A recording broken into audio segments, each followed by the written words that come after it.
Hai semuanya, selamat datang di podcast kelompok 10 dari kelas mata kuliah MBP Rusia. Kali ini kita akan membawa topik yang sampai saat ini masih menjadi permasalahan dan sedang ramai dibicarakan oleh masyarakat global. Jadi topiknya hari ini adalah pro dan kontra dari perang Rusia dan Ukraina. Sebelum kita masuk ke pembahasan topik, kita semua bakal perkenalan dulu nih. Kenalin, aku Nida dengan NIM 004. Aku Ariel dengan NIM 040. Aku Azarin dengan NIM 149. Aku Nanda dengan NIM 001. Dan aku Pindia dengan NIM 100. Nah, karena udah kenalan semua nih, langsung aja kita masuk ke pembahasan di podcast hari ini. Sebelumnya aku mau nanya nih, masing-masing dari kalian ini pasti ada yang pro dan kontra kan terhadap isu perang Rusia dan Ukraina. Kalau boleh tahu, kalian dari tim mana nih? Pro atau kontra? Kalau aku sendiri udah pasti dari tim kontra ya. Oke. Iya, sama. Aku juga dari tim kontra. Aku hari ini dari tim pro sih.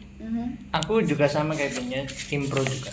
Wah, bisa pas gini ya. Jadi di sini kita udah punya nih tim pro dan kontra. Selanjutnya aku mau nanya, boleh dijelasin nggak alasan masing-masing dari kalian sebagai tim pro dan tim kontra? Mungkin bisa dari tim pro dulu kalian. Oke, terima kasih Nida. Dari perspektif kami, Rusia menginvasi Ukraina itu bukan tanpa alasan. Karena kami merasa terancam oleh keanggotaan Ukraina itu kalau misalnya masuk NATO, itu pun diterima oleh semua negara NATO, itu akan menimbulkan ancaman militer. Soalnya pasukan NATO ditempatkan di situ itu justru akan menimbulkan rasa nggak aman bagi Rusia. Iya betul, dan kekhawatiran itu tuh bukan tanpa alasan. Ada perjanjian yang tidak tertulis antara Gorbachev dan Barat yang menyatakan NATO itu tidak akan berekspansi ke Eropa Timur. Tapi kenyataannya ekspansi itu terus terjadi. Ukraina juga menerima bantuan militer dari AS dan sekutunya. Dan dari sudut pandang Rusia, itu sudah cukup dianggap sebagai ancaman yang nyata. Oke, jadi bisa dibilang ini tentang persepsi ancaman ya. Jadi Rusia merasa dipaksa bereaksi karena ruang strategisnya makin sempit. Tapi pertanyaannya, apakah tindakan militer itu jadi satu-satunya cara untuk merespon? Kami paham pertanyaannya. Rusia itu bukan merasa bahwa Ukraina tuh tidak mematuhi perjanjian Minsk 2, perjanjian Minsk 1 yang dimana memberikan otonomi khusus ke Donbas, dan dimana Ukraina tuh terus merepresi etnis minoritas yang ada di sana, terutama etnis minoritas Rusia. Terus juga jangan lupain Crimea. Secara sejarah, wilayah itu tuh juga punya ikatan kuat dengan Rusia. Di referendum 2014 memang kontroversial, tapi mayoritas penduduknya memilih untuk kembali ke Rusia, dan ini dilihat sebagai bentuk koreksi sejarah. Ditambah juga Rusia tuh khawatir soal pipa gas Nord Stream gitu, yang menghubungkan antara Rusia ke Eropa gitu. Takutnya kalau misalnya Ukraina masuk NATO, itu jalur pipa gas itu tiba-tiba di-shutdown gitu, dan juga dimonopoli oleh Barat dan Ukraina.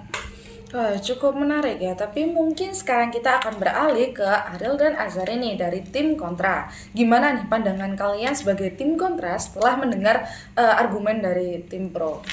Sebenarnya pertama-tama itu kita perlu menggarisbawahi dulu. Kalau misalnya Ukraina itu udah menjadi negara merdeka, Ukraina itu udah mendeklarasikan kemerdekaannya, dan Ukraina itu udah menjadi anggota PBB, udah diakui secara de jure dan juga de facto. Tapi masalahnya di sini Rusia itu kayaknya gamon gitu loh. Kayak ini tuh udah bukan masa perang dingin lagi ataupun era Soviet gitu. Era Soviet itu udah berakhir. Jadi Ukraina itu udah punya hak untuk menentukan arah negaranya sendiri. Mau mereka mau ke barat, mau ke timur, mau netral, itu sepenuhnya hak mereka. Iya, aku juga setuju sama Ariel ya. Karena Rusia tuh kan seringkali beralasan kalau mereka tuh melindungi etnis Rusia atau ya bertindak preventif. Tapi kenyataannya kan mereka, Rusia itu udah berkali-kali intervensi sejak 2004 di mana ada pemilu Ukraina. Iya, jadi mengenai netralitas ya, tadi kan takut kalau misalnya Ukraina masuk NATO. Tapi sebenarnya netralitas pun itu cuman suatu cara untuk menghindari perang gitu, bukan untuk menyelesaikan perang, dan nggak cukup untuk melindungi Ukraina. Netralitas itu telah terbukti gagal mencegah perang di masa lalu. Jadi bukan menjadi solusi jangka panjang bagi Ukraina. Kayak katanya Azarin tadi, Rusia loh udah intervensi Ukraina duluan, baru Ukraina mendekat ke NATO. Jadi meskipun Ukraina netral di awal kemerdekaan, tapi karena Rusia itu terus menyerang dan ancaman itu terus datang, ya begitulah jadinya.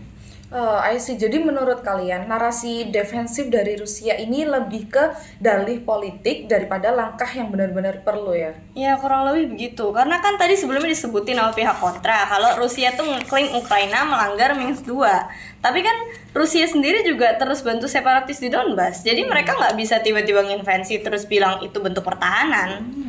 Terus tadi kan bahas soal referendum di Crimea ya. Referendum di Crimea itu bukan sesuatu yang bisa dibenarkan karena referendum di Crimea itu nggak ada pengawasan internasionalnya dan juga dilaksanakan di bawah tekanan militer. Jadi kita nggak akan pernah tahu masyarakat Crimea itu sebenarnya emang pingin buat referendum atau ditekan sama Rusia untuk dipaksa melakukan referendum gitu. Bukan sesuatu yang demokratis.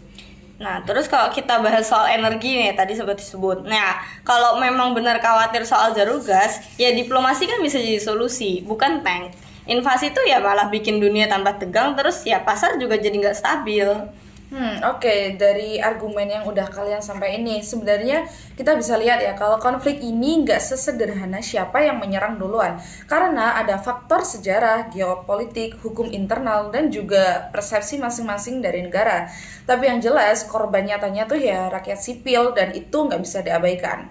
Well, karena kita udah dengerin pandangan dari masing-masing tim, mungkin sebelum kita menutup podcast hari ini ada kalimat penutup gak dari kalian? Ya, sebenarnya kan Rusia juga cuma mempertahankan zona pengaruhnya ya, seperti yang dilakukan oleh banyak negara besar lain. Kita juga nggak bisa pakai standar ganda dong.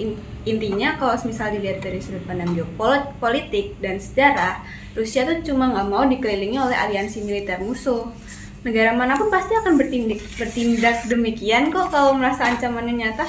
Kalau merasa ancamannya nyata, tapi sebenarnya ancamannya itu kan dibuat-buat. Ukraina itu udah punya hak untuk menentukan nasibnya sendiri, termasuk gabung NATO. Dan Ukraina gabung NATO pun karena ancaman dari Rusia. Ukraina nggak pernah nyaplok wilayahnya Rusia kok, meskipun dibilang sebagai ancaman. Tapi buktinya kan Rusia udah nyaplok wilayahnya Ukraina. Jadi kalau misalnya semua negara itu bertindak kayak Rusia, dunia itu nggak akan pernah damai. Ini bukan soal standar ganda, ini soal kedaulatan. Ukraina punya hak dan Rusia telah melanggarnya secara terang-terangan.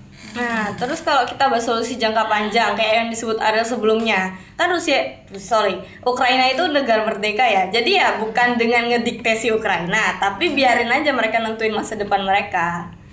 Oke. Jadi kita udah dengar nih kedua sisi yang sangat kuat dari segi politik, sejarah, sampai hukum internasional. Jadi apakah Rusia benar-benar bertindak defensif atau ini hanya imperialisme gaya baru? Jawabannya mungkin bisa berbeda-beda tergantung dari mana kita melihatnya. Yang penting kita harus terbuka terhadap diskusi dan menghargai berbagai sudut pandang. Oke, terima kasih untuk semuanya dan sampai jumpa.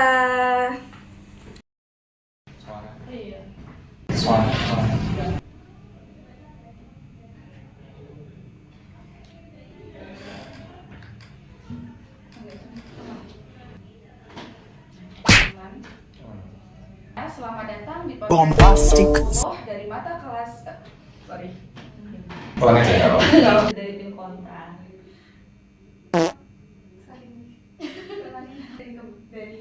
Kalau aku hari ini dari tim pro sih. Satunya cara untuk merespon.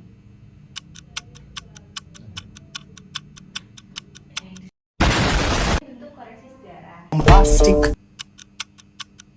Bro. Semuanya dan sampai jumpa.